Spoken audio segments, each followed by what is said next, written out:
काम करने योग्य हो गए, फिर भी आपने गृहस्थी का सारा बोझा अपने सिर पे रखा है। वो तो तुलसीदास जी थे जो एक बात में सब छोड़ के भगवान के हो गए। आप तो 100 बात सुन के भी भगवान के नहीं होते। घमंड करते हैं और अपने से श्रेष्ठ किसी को नहीं समझते। आपको लगता मैं ही, बुराई बुराई छोड़ दो सबकी और अच्छाई अच्छाई ग्रहण कर लो सबकी। धर्म संस्थापनार्थाय संभवामि युगे युगे। सीख लो उस गधे से, वो बोझा उठाता है मालिक का। और तुम भी, तुम्हारे बेटे बड़े बड़े हो गए, बेटा काम करने योग्य हो गए, फिर भी आपने गृहस्थी का सारा बोझा अपने सिर पे रखा है। अब तो निकाल के गठरिया बाहर फेंको, बच्चों को सौंपो और अपने चित्त में भगवान का ध्यान करो। अब तो सही हो जाओ कि बुढ़ापे में भी ढोए जा रहे हो। यदि तुम बुढ़ापे में भी बोझा ही ढो रहे हो तो उस गधे में और तुम में अंतर क्या है? आप भी तो गधों की तरह ढो ही रहे हैं।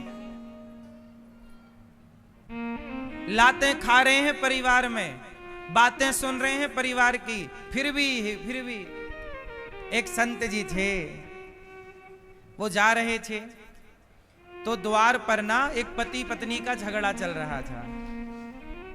पत्नी पति को डांट रही थी, दुष्ट कहीं का, जाता भी नहीं है, पड़ा रहता है। बूढ़ा सा पति पत्नी डांट रही है और डंडे से मार भी रही है। तो संत जी को दया आई। संत जी ने कहा, देख भैया, अब तो तेरी पत्नी भी तुझे घर से निकाल रही है, आजा हमारी मंडली में, अब राम राम जपना, साधु बन जा। वो बोला, नहीं महाराज, मैं साधु नहीं बन सकता। मेरी पत्नी आपके सामने डांट रही है, डांटती है सही है, मारती है, पर प्यार भी तो करती है। आदमी 100 जूते खा के भी जगत का मोह छोड़ नहीं पाता। ये बात सच्ची है कि गलत है? वो तो तुलसीदास जी थे जो एक बात में सब छोड़ के भगवान के हो गए। आप तो 100 बात सुन के भी भगवान के नहीं होते हैं? आप 100 बातें सुन के भी वैराग्य नहीं लाते।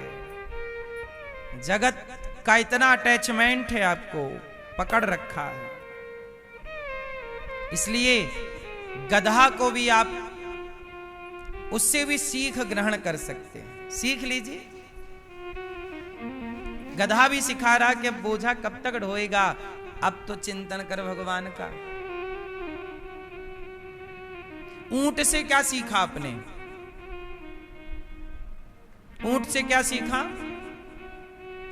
ऊंट को लगता है मैं सबसे ऊंचा हूं, मैं सबसे बड़ा हूं, पर जब पहाड़ के नीचे आया तो लगा नहीं।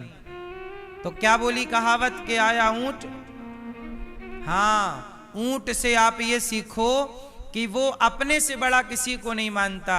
ऐसे आप भी ऊंट की तरह घमंड करते हैं और अपने से श्रेष्ठ किसी को नहीं समझते। आपको लगता मैं ही ज्ञानी हूं, मैं ही समझदार हूं, मैं ही कर सकता हूं। नहीं, अपने से घमंड को समाप्त करिए और ऊंट की तरह अभिमानी मत बनिए।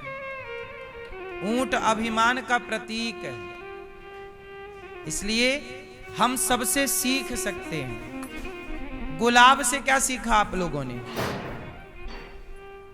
जैसे गुलाब सैकड़ों कांटों के बीच में रहता है, लेकिन फिर भी वो महकना नहीं छोड़ता। कितने भी बड़े दुष्टों के बीच में रहो, कितने भी कुसंग में रहो, पर अपनी अच्छाई उन दुष्टों के बीच में भी ना छोड़ो। यदि कांटे चुभना नहीं छोड़ते तो गुलाब भी महकना कहां छोड़ता है? तो ये सीख है या नहीं? सीखने वाला सबसे कांटा भी हमें सिखाता है। इसलिए कहता हूं, अपने जीवन में सीखते रहना। सीख जरूरी है। हम लोग हर वस्तु से, हर व्यक्ति से सीखते हैं, इसलिए हर वस्तु गुरु है और हर व्यक्ति गुरु है। दत्तात्रेय जी ने 24 गुरु बनाए। हम कहते हैं हर व्यक्ति से सीख लो।